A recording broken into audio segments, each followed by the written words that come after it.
નમસ્કાર, બાગો મેં બહાર હે સિરીઝ અંતર્ગત અમે આવી પહોંચ્યા છીએ નવસારી ખાતે।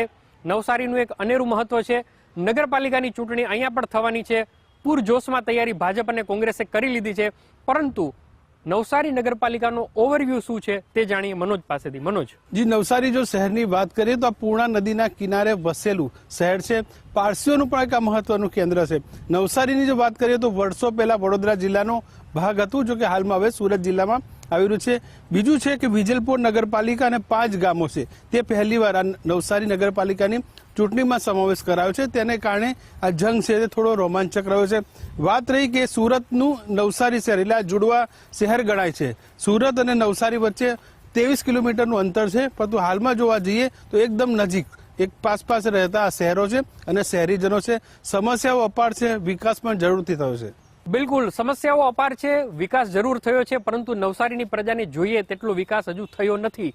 અને આ અનેક સવાલોના જવાબ આપવા માટે આપણી સાથે 2 મહાનુભાવ મોજૂદ છે। એક તો શાસક પક્ષ તરફથી પ્રેમચંદ લાલવાણીજી છે, જેઓ વરિષ્ઠ ભાજપાના સદસ્ય છે, અને કોંગ્રેસમાંથી મહિયરભાઈ ભોટ છે કે જેઓ કોંગ્રેસને ઘણા સમયથી અહીંયા બિલોંગ કરે છે। આ બંનેનું સ્વાગત છે। સૌથી પહેલા પ્રેમચંદજી, આપને હું સવાલ કરીશ। ટ્વિન સિટી છે, જેમ મારા સહયોગીએ કીધું, નવસારી અને સુરત, પરંતુ સુરત જે ગતિએ આગળ વધે છે, તમે નવસારીને એટલી કોઈ વિકાસની ચરમસીમાએ પહોંચાડી જ નથી શક્યા। શું આ મુદ્દો બની શકશે આ ચૂંટણીમાં? ના, બિલકુલ નહીં। સુરત શહેર જે છે એની આખી વસ્તી ને શહેરનો વિકાસ કોર્પોરેશન છે, જ્યારે અત્યારે સુધી આપણી નવસારી નગરપાલિકા 8 કિલોમીટરમાં હતી ને 2 વોર્ડ અંદર જ્યારે સમાયા ત્યારે 8 કિલોમીટર ને 0.9 એટલે 17 કિલોમીટરની આ નવસારી સિટી હતી। તેમાં અત્યારે એક નગરપાલિકા જે C ક્લાસની હતી તે પણ એડ કરી, બીજા ગામો પણ એડ કર્યા। એટલે અત્યારે જો હું ભૂલતો નહીં હોઉં તો ગુજરાતમાં 5મા નગરપાલિકા હશે કે ઇન્ડિયામાં 5મા નગરપાલિકા હશે જેની વસ્તી એટલી ધારણ કરે છે, અને નગરપાલિકા A ગ્રેડમાં છે। એટલે મહિયરભાઈ, જે રીતે પ્રેમચંદભાઈ વાત કરે છે, શું નવસારીની જનતાએ બધો સંતોષ માની લીધો, વિકાસ નથી જોઈતો? હું તો તમને એટલું જ કહીશ કે મારો અભિપ્રાય લેવા કરતા નવસારીમાં ફરીને નવસારીની જનતાનો અભિપ્રાય લેવ શું ખૂટે તો વધુ સારું છે। જે ખૂટવામાં તો ઘણું બધું ખૂટે છે। એ લોકો કહે છે ભાજપવાળા કે વિકાસ થયો છે, વિકાસ થયો છે। વિકાસ ફક્ત એમના નેતાઓનો થયો છે ને એમના બેંક બેલેન્સનો થયો છે। મારે ખાલી કહેવું એટલું છે કે સુરત નવસારીથી તમે કીધું તેમ ફક્ત 23 કિલોમીટર દૂર છે।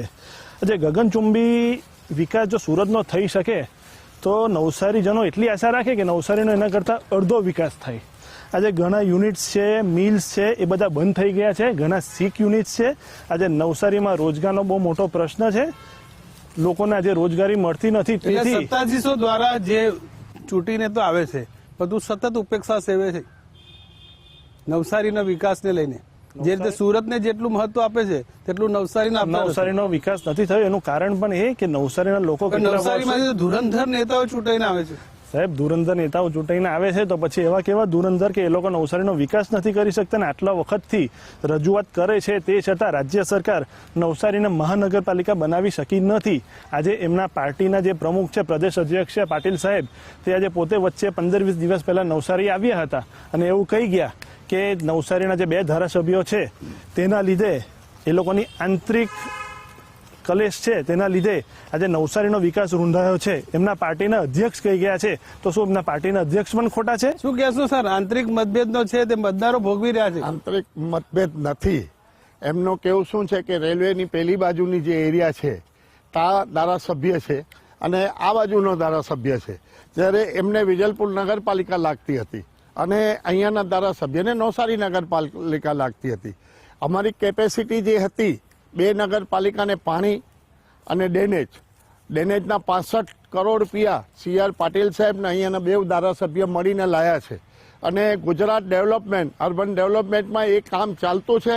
લગભગ 80% કામ પૂરું થઈ ગયું છે। સૌથી મહત્વ સર કે આટલા વર્ષો બાદ કઈ રીતે આ 2 ધારાસભ્યોની બાઉન્ડ્રીની ખબર પડી, બંનેના હદની?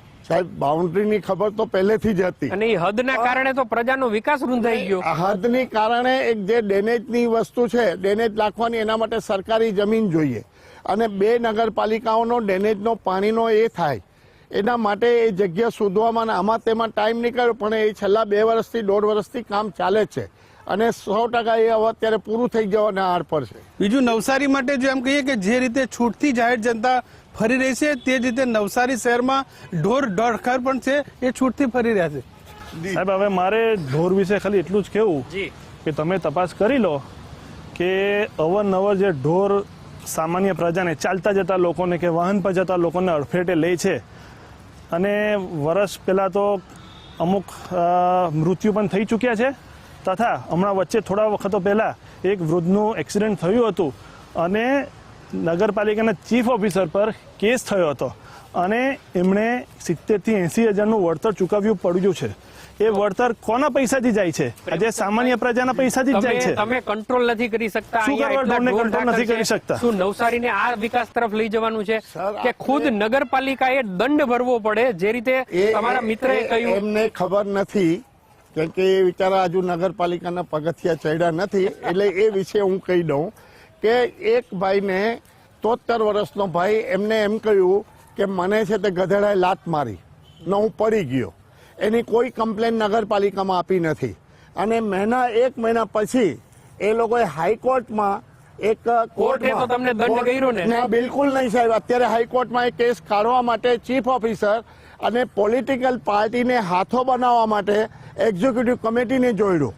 પણ લોકોનું આ મોત તો થયું છે, એ સાચું છે ને? મરણ મોત થયું નથી થયો છે, એક્સિડન્ટ થયો છે. કેસ થયો છે પણ તે એ પણ ખોટું પણ છે ને 75 વર્ષનો કેસ માણસ. થયું છે તે પણ ખોટું છે. પ્રેમચંદભાઈ, એવી નોબત શા માટે આવે કે કેસ કરવો પડે, હાઈકોર્ટમાં જવું પડે, નગરપાલિકાએ વકીલ રાખવો પડે, તમારા જ પ્રજાના પૈસા આ રીતે વેડફાઈ જાય તો શા માટે ઢોરને પકડવા માટે એક ગાડી નથી રાખતા? નહીં શા માટે સાહેબ, કાયદો કડક નથી કરતા? અમારી પાસે ગાડી બી છે. પાંજરાપુરમાં અમે 8 લાખ રૂપિયા ગાડી આપી ઉપયોગ ચૂક્યા થતી નથી. ગાડી છે પણ ગાડી ઉપયોગ થતી નથી. અહીંયા જૈન સમાજની એક હાઈવે પર એ છે, તેને 5 લાખ રૂપિયાનો અમે ચેક પણ આપ્યું. બીજું પણ 3 લાખનું નગરપાલિકા હસ્તક આપ્યું. છે કોઈ પાંજરાપોળ? નગરપાલિકા જે નહીં, સંચાલન- નગરપાલિકાની પાંજરાપુર માટે અમે સરકાર પાસે જમીન માંગેલી છે, એના હું આપને ઢોર copy પણ- પકડવા માટેની કેટલી ગાડીઓ છે આપણી પાસે બે નગરપાલિકા? ગાડીઓ છે. બે ગાડીઓ ઢોર પકડવા માટે. ચાલુ હાલતમાં જે છે. ઉપયોગમાં આવતી નથી, ઉપયોગમાં લેવાતી છે. નથી. શું કારણ છે? ઉપયોગમાં આવતી નથી ને લેવાતી નથી. બીજું, બીજેપી એમ કહે છે કે ગાય અમારી માતા છે. ગાય તો હિન્દુસ્તાનમાં બધાની જ માતા કહેવાય, અને તમે તમારી માતાને આવી રીતે રખડતી મૂકો તે સારું ના કહેવાય. આજે લોકો ઢોરને બહાર મૂકી જાય છે, તો સરકારની ફરજ છે કે એને પાંજરાપોળમાં મૂકે અથવા એની વૈકલ્પિક બીજી કંઈક વ્યવસ્થા કરે. ચલો, ઢોરનો તો સૌથી મોટો પ્રશ્ન છે, છે. પરંતુ આ સિવાય પણ પીવાના પાણીનો પ્રશ્ન ઉકેલવામાં શાસક ભારતીય જનતા પાર્ટી છે એ નિષ્ફળ પુરવાર થઈ છે. પીવાના પાણીની શું સમસ્યા છે, પેલા કોંગ્રેસ પાસેથી જાણીએ, પછી એનો જવાબ લેશું. મહિયરભાઈ, આજે સિંચાઈ વિભાગનું પેન્ડિંગ બિલ છે 15 કરોડનું, નવસારી નગરપાલિકાએ ચૂકવવાનું. 15 કરોડની ઉપર 26 કરોડનું વ્યાજ ચડ્યું છે. તમે ઓહો. જોઈએ તો એનું કઢાવી શકો છો ડિટેલ્સ. એ લોકો એમ કહે છે કે પાણી આપીએ છીએ, ચાલો સમજ્યા કે આટલું બિલ હોય, પાણી આપેલો એને આટલું બિલ હોય તો આપણે સમજ્યા. પણ આટલું બિલ આવવા છતાં પણ લોકોએ આજે 2 ફેરી પાણી મળતું નથી, 2 ટાઈમ લોકોને પાણી મળતું નથી, અને લોકોએ બહારથી 20-20 રૂપિયાના પાણીના બુલા ખરીદવા પડે છે. શું કહેશો? આ પાણીની તેનું કરવું સમસ્યા શું? છે કે- પાણી વિશે આપને કહી દઉં કે 365 લીટર જી, એક વ્યક્તિ દીઠ આપણે ડબલ ફિલ્ટર પાણી નવસારીમાં આપીએ છીએ. મફતમાં આપીએ? મફતમાં 600 રૂપિયા વર્ષના સાહેબ. પણ મફતમાં નથી આપતા. 600 રૂપિયા વર્ષના, 50 રૂપિયા મહિનાના, ને 1 રૂપિયાને 70 પૈસા રોજના લીટરના પાણીમાં 365 લીટર સવારના સાંજે આપીએ છીએ. પણ આ જે નવસારી નગર છે તેમાં દાંડીના અને સમંદરના કારણે આપણા જે 13 બોર હતા એ પાણી ખારા થઈ ગયા. જી, અત્યારે અમે નહેર આધારિત છે, એટલે પેલા ખેડૂતને પાણી મળે, પછી આપણી નગરપાલિકાને એ લોકો પાણીને ભરી આપે રોટેશન. વચ્ચે 3 મહિના છે તો આપણી નહેરનો રિપેરિંગ હતો, એ માટે પાણી થોડુંક એક ટાઈમ અમે આપ્યું, એટલે પાણી ઓછો છે એવું નથી. બીજું સાહેબ આપને દુઃખથી કહું કે પાણીનો બગાડ બહુ વધારેમાં વધારે છે. જે એરિયાઓ છે, અમુક એરિયાઓ, મેં આપને નામ નથી લેવા માંગતો, નળ બિલકુલ ભાંગી તૂટી ગયેલા. સરકારી પાણી આવે ત્યારે પાણી ચાલુ રહે, લાઈનમાં મૂકી દે, ગાડીઓ ધોવાવાળા પર કોઈ કંટ્રોલ નથી. જ્યાં સુધી અમે હવે આવતા નેક્સ્ટમાં એને મીટર પર લઈ જવા માંગતા છે, તો મીટર પર હશે પાણી તો પાણીનો બગાડ ઓછો થશે. સારી વાત છે, સારી વાત. આ તો નાગરિક ઉપર જ બધી વાત ગઈ. 40 વર્ષથી તો સાહેબ નવસારી નગરપાલિકાના શાસનમાં ભાજપ પક્ષ છે, તો પાણીનો બગાડ થાય છે તો ખોટું જ છે. આજે ગ્લોબલ એ તો સ્વીકારવું પડે, ખોટું જ વિપક્ષ હોય કે પક્ષ હોય. તો એની પાણીનો સામે તમે બગાડ- દંડ કરો. કોઈ પણ પાર્ટીનો હોય, કોઈ પણ માણસ હોય, કોઈ પણ વ્યક્તિ હોય. હું એઝ અ ઓપોઝિશન પાર્ટી હું તમને સમર્થન કરું છું કે તમે પાણીનો બગાડ થતો હોય તો દંડ કરો, અમે તમારી સાથે છે, પણ બગાડ થવા માટે શુદ્ધ પીવાનું પાણી લોકોને સાહેબ, મળવું આપણે જોઈએ, જે મળતું નથી. એક મધુર જે જલ યોજના છે એનો પણ એક પ્રોજેક્ટ છે તે અહીંયા પાલિકા હસ્તક છે, શું કહેશો આ પ્રોજેક્ટ કયા સ્તરે છે? રાજીવ ગાંધી મધુર જળ યોજના કોંગ્રેસના ટાઈમમાં ચાલુ થઈ હતી. એનું બજેટ 5 કરોડનું ફળવાયું હતું, જે આજે તેની પાછળ 70 થી 80 કરોડ ખર્ચાઈ ગયા છે. પણ દુઃખની વાત એ છે કે હજી સુધી એનું એ જ છે, કોંગ્રેસની યોજના છે એટલે પૂરી થઈ નથી. ના, કોંગ્રેસની યોજના તો 25 વર્ષથી તો ભારતીય જનતા પાર્ટી છે. હા. એ લોકોએ તો કશું નહીં કરેલો. પણ શરૂઆત તો કરીને રાજીવ ના, ના, એ તો ગાંધી નામ મૂકેલો નારેલ ફોડેલો, બીજું કઈ કરેલું છે સાહેબ? તે પછી આખો તળાવ ડેવલપ કર્યું છે, ડબલ ફિલ્ટર પાણી આપતા છે, આપ પણ જોઈ શકશો. પણ બાકી પાણી કોને મળે બિસ્લરીનું છે? પાણી કોઈએ ખરીદવું હોય તેને તો આપણે ના નથી કહી શકવાના, પણ પૂરેપૂરું પાણી ડબલ ફિલ્ટર આપણે ત્યાંથી અપાય છે. હા, મેં આપને કીધું કે નહેર બંધ હોય છે, ઘણી વખત નહેર રિપેરિંગમાં હોય ત્યારે પાણીની થોડીક તકલીફ પડે, ત્યારે પણ અમે એક ટાઈમ પાણી આપતા જોઈએ છીએ. પેલા કોંગ્રેસ, તમે આટલા નબળા છો મહિયરભાઈ કે દર વખતે બહુ મહેનત કરો છો છતાં પણ પ્રજા તમને ચૂંટતી નથી, ભારતીય જનતા પાર્ટીને ચૂંટે છે. આ વખતે કેવી સમસ્યા લઈને જશો અને તમે કદાચ આવશો તો તમારી પ્રાથમિકતા શું શું હશે? સાહેબ, અમારી પ્રાથમિકતા એ જ છે સૌથી પહેલા તો કે લોકોની આંખો ખોલીએ, પ્રજાની આંખો ખોલીએ ને કહીએ કે તમને જે વિકાસ કરીને જે બતાવવામાં આવે છે કે ફક્ત દર વર્ષે રોડ પર કાર્પેટિંગ કરીને સારા રસ્તા બનાવ્યા, આ બનાવ્યું, બિલ્ડિંગો બનાવી, બ્યુટિફિકેશન કર્યું, આ ગાર્ડનનું તમે જોઈ શકો છો, ગાર્ડન બનાવ્યું, પણ બધા ઇન્સ્ટ્રુમેન્ટ તમે જોઈ લો. જનતાની આંખો ખોલવાનો પ્રયાસ જરૂરથી કરો, પણ જનતા તમારી સાથે આવતી નથી. અમારો પ્રયાસ એ જ છે કે જનતાને અમારી સાથે લઈએ, એટલા માટે જ આજે અમે જે ઉમેદવારો ઉભા રાખ્યા છે ઘણું ખરું મોટે ભાગના શિક્ષિત છે, ગ્રેજ્યુએટ છે, અને નવસારીની પ્રજા માટે અમે અમારા મેનિફેસ્ટોથી હું ડિક્લેર કરવા માંગુ છું કે દરેકે દરેક ઘરમાં શુદ્ધ પીવાનું પાણી મળશે. છોકરાઓ માટે અંગ્રેજી મીડિયમ જે નથી અફોર્ડ કરી શકતા પ્રાઇવેટ શાળાઓ, તેના માટે સરકારી ગ્રાન્ટેડ એમને શાળાઓ આપશે નગરપાલિકાની, ઇંગ્લિશ મીડિયમ તથા ગુજરાતી મીડિયમનું શિક્ષણ મળશે. અમારી મેનિફેસ્ટોમાં એ પણ છે કે આજે વાઈફાઈ, ઇન્ટરનેટ આજે લક્ઝરી નથી, એક એસેન્શિયલ કોમોડિટી તરીકે છે. તો નવસારીની જનતાને નવસારીને વાઈફાઈ સિટી બનાવીશું. મારી વાત સાંભળો, હું તમને લાઈનમાં જ જાઉં છું. પ્લસ આજે નવસારીમાં ઢોર છે, અમારા કોંગ્રેસના એક આગેવાન છે, તેમને તો આગળ કીધું પણ છે કે મારા તરફથી હું જમીન આપીશ, બધા ઢોરને આપણે ત્યાં શિફ્ટ કરીશું અને એ આપવા તૈયાર પણ છે. ને એમણે આ બાબતે ચર્ચા નવસારી નગરપાલિકામાં કરી પણ છે, એટલે એને માટે પણ અમારું તૈયારી છે. શું કોંગ્રેસની આ પ્રપોઝલ સ્વીકારશે આપણે? નથી સ્વીકારી. પ્રજા નહીં, પ્રેમચંદભાઈ, એ પ્રપોઝલ આપી છે,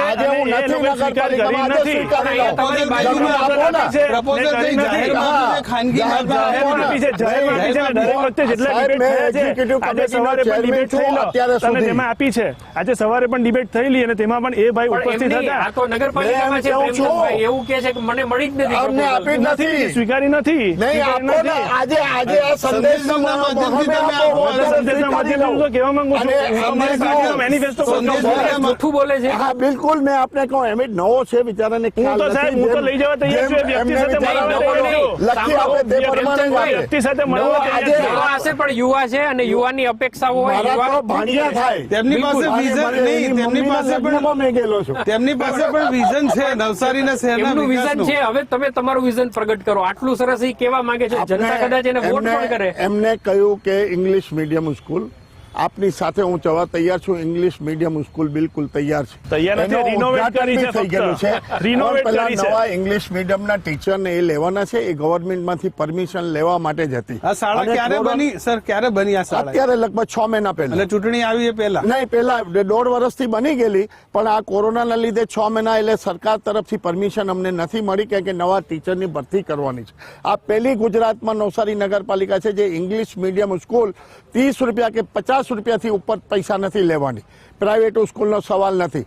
બીજી વાત, આપણી પાસે 22 નગરપાલિકા છે. તમે 50 રૂપિયા જે કિંમત રાખી તો પછી આ તો ચાર્જેબલ થઈ. તમે તો બાકીના પૈસા નવસારી નગરપાલિકા ભરશે. 50 રૂપિયા પણ શા માટે લેવા જોઈએ જ્યારે સરકાર મફત શિક્ષણ આપી રહી છે? સર, આમાં શું છે કે 50 રૂપિયા નહીં લો ને તો મફતની કોઈ કિંમત જ નથી.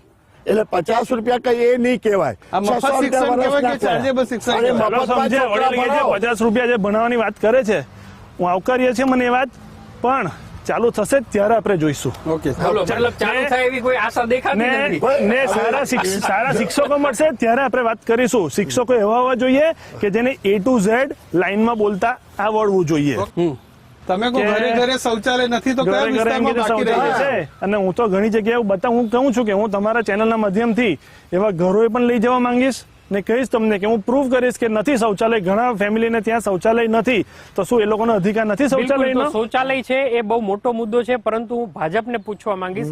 પ્રેમચંદભાઈ, તમારે કોઈ પણ સ્થાનિક ઇલેક્શન છે અને વાત તમે તમારા રાષ્ટ્રીય નેતાઓની કરો છો, રાજ્ય સ્તરના નેતાઓની વાત કરો છો, તો સ્થાનિક કોઈ એવી લીડરશીપ જ નથી કે જેને લઈને તમે વાત કરો છો. તો ચૂંટણી છે સ્થાનિક અને વાત કરો છો મોટા લીડરથી, તો મતદારોને કઈ રીતે આ રીતે આકર્ષી શકશો? સર, આપને હું કહું છું, અમે 13 વોર્ડ જીતી રહ્યા છે, 52 સીટ જોઈ રહ્યા છે. તો તમારા જોરે નહીં, રાષ્ટ્રીય નેતૃત્વના જોરે. રાષ્ટ્રીય નેતૃત્વ બી અમારો છે, ગુજરાત સરકારનો બી નેતૃત્વ છે, અહીંયા અમારા ધારાસભ્ય બી છે અને નવસારી પ્રશાસન છે તેમની પડઘે છે. તમારી જોડે કોણ છે? સાહેબ, આજે તમે જોઈ લો, એમની સાથે તો નરેન્દ્ર મોદી પણ છે, તમારી સાથે રાહુલ ગાંધી છે.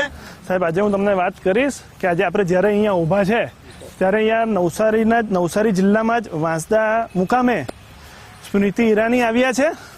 તો શું આજે તાલુકા પંચાયત, જિલ્લા પંચાયતના કેનવાસિંગ માટે એમણે આવવું પડે? એટલે વિચારો કે કેટલી નબળી હાલત હશે એમની એ જગ્યાએ. એટલે જ્યાં જ્યાં આ પ્રકારે સ્ટાર પ્રચારક ઉતરે ત્યાં નબળી હાલત હોય. આજે કેન્દ્રના મંત્રી આવતો હોય નગરપાલિકાની ચૂંટણીમાં કે તાલુકા પંચાયત, જિલ્લા પંચાયતની ચૂંટણીમાં, એટલે તમારે વિચારવું જોઈએ કે એ લોકોના સ્થાનિક નેતાઓમાં શું પ્રોબ્લેમ્સ હશે કે એ લોકો ઉપરથી નેતાઓ બોલાવવા પડે છે. ટૂંકમાં તમે સ્થાનિક લેવલે સક્ષમ છો એ માનો છો? સ્થાનિક લેવલે કોઈ સ્ટાર પ્રચારકની જરૂર નથી. અત્યારે અમારે કોઈને બોલાવવા પણ નથી. અમે અમારી મેરે ફૂલ પ્રચાર કરીએ છીએ ને અમે પ્રચાર કરીએ છીએ, તમારા દિલથી કરીએ છીએ. કોંગ્રેસમાં અહીંયા કોણ વર્ચસ્વ વાળું કોણ છે તમારી ટીમમાં? જે અહીંયા કોંગ્રેસનું કોઈ ગ્રાઉન્ડ જ નથી. અમે બધા જ વર્ચસ્વ વાળો છે એવું કહી શકીએ. પ્રજા કે અમે હવે પ્રજાનો મિજાજ બદલાશે. 30 બેઠકો ભાજપને, 14 કોંગ્રેસને. પ્રજાનો મિજાજ બદલાશે. હવે લોકો જોઈ ચૂકેલા છે, લોકોની આંખ ખુલી ગઈ છે કે ભાજપે ખાલી ખોટા વાયદાઓ જ કર્યા છે ને ખોટા વચનો જ આપ્યા છે. બાકી બધું ઓન પેપર સારું બતાવે છે, મૂળ ઓન ગ્રાઉન્ડ લેવલ એ લોકોનું કઈ જ નથી. હવે પ્રજા જોઈ ચૂકી છે, જાણી ચૂકી છે અને હવે બધું પ્રજા ઇલેક્શનમાં એ લોકોને જવાબ આપશે. છેલ્લા 25 વર્ષથી તમારી એન્ટ્રી નથી થઈ, તો પ્રજા 5 વર્ષ, 10 વર્ષ, પણ 15મા વર્ષે તો તમને આપે સત્તા ઉપર.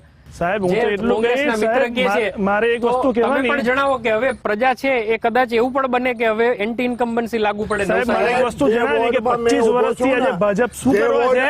આજે ભાજપ કોંગ્રેસના માણસોને તોડીને લઈ ગયેલી, ધારાસભ્ય બનીને બેઠા છે. આજે કોંગ્રેસ, મૂળભૂત જે કોંગ્રેસ છે ને, કોંગ્રેસના નેતાઓ તે આજે ધારાસભ્ય બનીને બેઠા છે. એટલે ભાજપથી પોતે કઈ થયું નથી, કોંગ્રેસના માણસો તોડ્યા છે. સમગ્ર દેશમાં લાર્જેસ્ટ પાર્ટી છે, તો તમારે જરૂર કેમ પડે છે કોંગ્રેસની?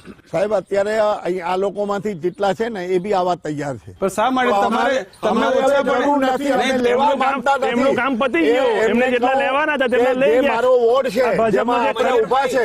સાંભળો, અમે ઉભા છે વોર્ડમાં. તમે શા માટે કોંગ્રેસને સંભાળી નથી શકતા? કોંગ્રેસ શા માટે જતા રહી છે? તમે તમારી દુકાન કેમ ખુલ્લી રાખી? તમારી અંદર એવું શું છે ભારતીય જનતા પાર્ટીની અંદર કે સીધે બધા જતા રહીએ છે ને હજી કે છે કે આવવા તૈયાર છે? પૈસાની લાલચ આપે છે, બીજું કે તમને પોલિટિકલ પ્રેશર આપે છે કે પોલીસનું દબાણ આપે છે કે જે તમે જે એડમિનિસ્ટ્રેટિવ દબાણ આપે છે જેનાથી લોકો ગભરાઈને આજે જાય છે.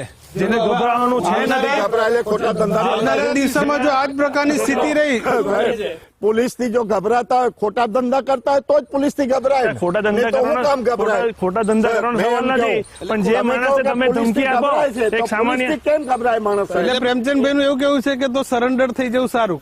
ના, એક સામાન્ય માણસ આજે પ્રશાસનથી ગભરાયા જ છે કે તમે કોઈ પણ હિસાબે એ લોકોને હેરાન કરવામાં કોઈ બી પ્રશાસન એને બાકી રાખતું નથી. એટલે સામાન્ય માણસ પણ બિચારો શું કરે છે કે ભાઈ સાથે જઈને બેસી જાય છે, કેમ કે એને પોતાનો ધંધો વાળો છે, પોતાનું ફેમિલી વાળું છે. તું નવસારીને આપી દે, હું એનો જવાબ આપી દઉં. નહીં સાહેબ, મારે કોઈ દાખલા જાહેરમાં આપવા નથી, કેમ કે મારે કોઈનું નામ લઈને તકલીફમાં કોઈને મૂકવા નથી. નવસારી ખાતે બહુ મોટા પ્રશ્નો લઈને બેઠી છે, બંને આક્ષેપ પ્રતિ આક્ષેપ કરે છે. 25 વર્ષથી ભારતીય જનતા પાર્ટીનું શાસન છે એ નિશ્ચિત છે, પરંતુ શું હવે એન્ટી ઇન્કમ્બન્સીનું ફેક્ટર નડશે અથવા તો કોંગ્રેસે જે પ્રમાણે મેનિફેસ્ટો કર્યો છે એના તરફ પ્રજા આકર્ષાશે કે આવનારા 5 વર્ષ પણ હજુ ભારતીય જનતા પાર્ટીને જ આપશે તે નક્કી છે. પરંતુ હવે જે છે પબ્લિક ખરેખર ડેવલપમેન્ટને મત આપશે. ખોટા વાયદા પણ નહીં ચાલે. પક્ષપલટુને પણ પ્રજા છે એ સબક શીખડાવવાના મૂડમાં છે. તો સાચું પરિણામ તો જ્યારે જનતા જનાર્દન છે કોઈને ચૂંટીને લાવશે ત્યારે જ ખબર પડશે. એ દિવસનો આપણે રહેશે ઇંતજાર. તો આ ચર્ચામાં હાલ આટલું જ. અમને આપશો રજા. નમસ્કાર.